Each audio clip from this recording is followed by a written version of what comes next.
All right, in this video, we are going to do another example of solving logarithmic equations. In this video, I'm going to show you a shortcut for this particular type of problem. If you take a look at this problem, I have log base 3 of x plus 5 plus log base 3 of x plus 1 equals log base 3 of 21. Well, in the previous videos, right, I said the first step in solving these logarithmic equations is to get all of the logs on one side, all the log terms on one side, and all the non-log terms on the other side.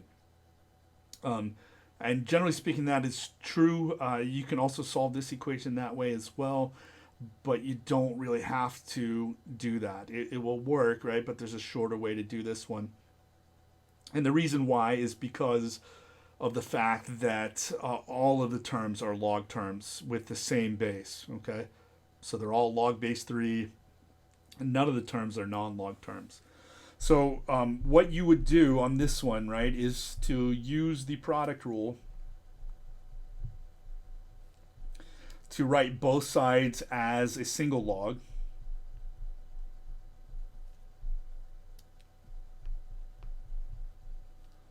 And we covered how to do that in the previous video as well.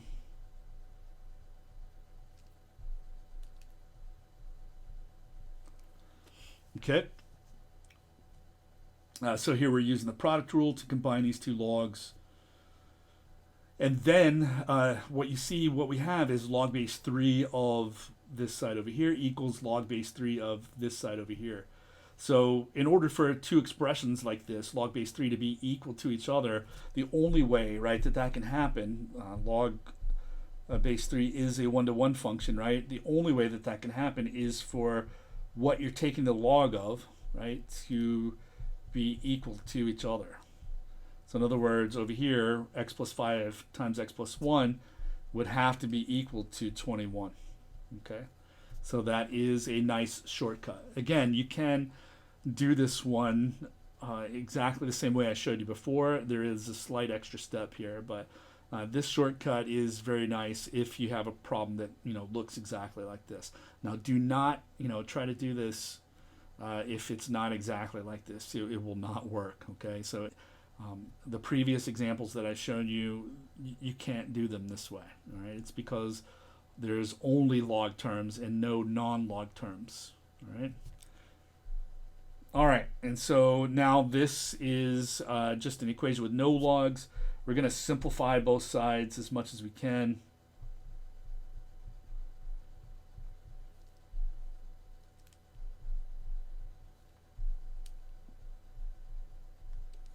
So over on the left-hand side, we're going to FOIL this out. X times x is x squared.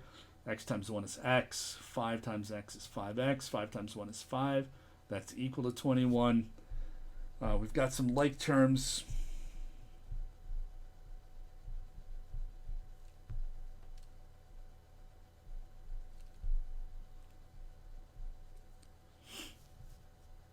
Okay, and so now we've got both sides as simple as we can get them. Now we need to step back and take a look at our equation and figure out what type it is. Right, we can see that it is a quadratic equation, right? We have an x squared in there, and so with a quadratic equation, you want to get every term on one side and 0 on the other side. So the quickest way to do that is just to subtract .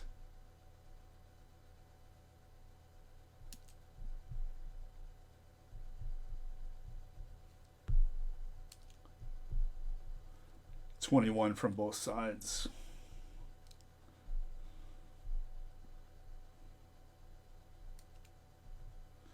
And then we're going to try and factor this equation, and if we can't factor it, then we can use quadratic formula or completing the square. So what we would be looking for, right, are two numbers that multiply to give us negative 16, but add up to give us a positive 6. So that's going to be an 8 and a negative 2, right? So 8 and negative 2. Since this quadratic has a 1 here, it's one of the easy ones, and once you find those two numbers, then you just factor it like this, okay? All right, then we've got it completely factored over here on the left side, equal to 0 on the other side. So we know that at least one of those factors, right, would have to be equal to 0. So set them both equal to 0 and solve, and we get two solutions, or possible solutions, I should say. Right, we get x equals 8, or x equals negative 8, rather, and a positive 2. All right, so again, on these problems, you are always going to have to check your answers, check your solutions. In this case, when we use the product rule to go from here to here, right, there is a possibility that a fake solution crept in, right? So one of the, even though we did everything perfectly here, it could be that this negative 8 or this positive 2 might not work. So we're going to have to check both. All right, so how do we check these things? Just plug them back in here into the original.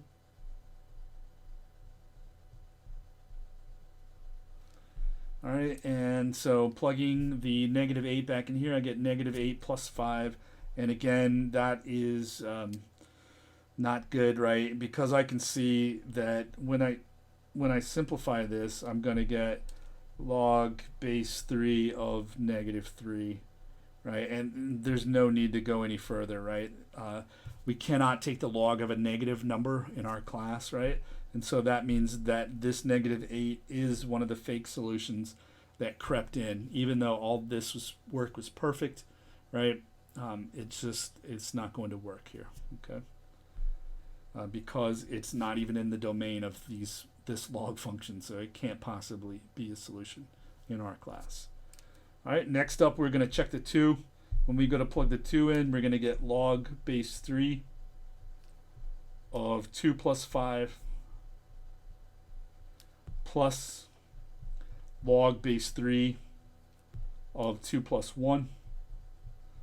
And we are asking the question, does that equal to log base 3 of 21? All right, so at the very least, right, you should just double check here. Log base 3 is 7 plus log base 3 of 3. Now you can see that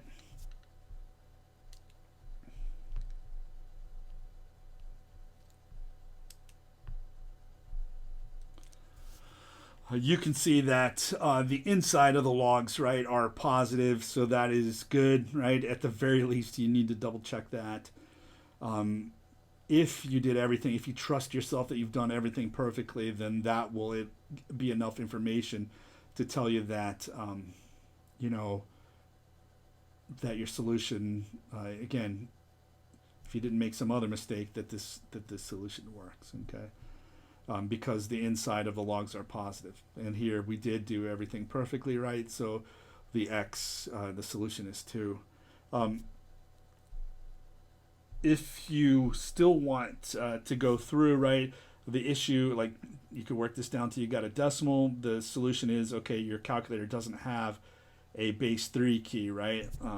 One of the things you can do is just use, right, the product property of the log, right? You can see that if I have log base 3 of 7 plus log base 3 of 3, using the product rule, right, for logs, that's log base 3 of 21, okay, which obviously is equal to this side over here.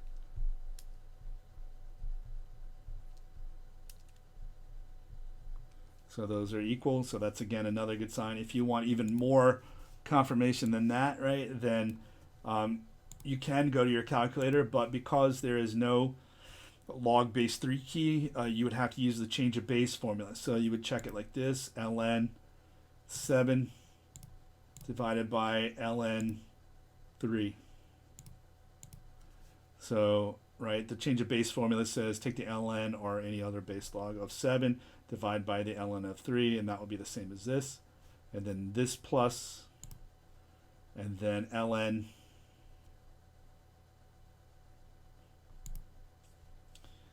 of 3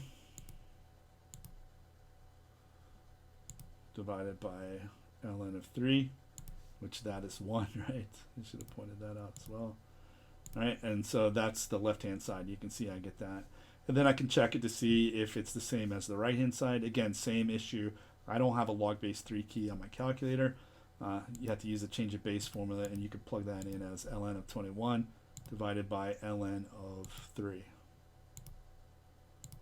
Just double check, hey, did I get the same number there? Yeah, so that is a pretty good indication, right, that you did everything correctly. And so that would catch, you know, potentially if you made a mistake, you know, in your calculations over here, that check would be enough to check, to catch that, potentially catch that, right? Whereas if you only did the bare minimum here, that's not going to catch if you did something wrong in the previous calculation. All right, that is it for this video.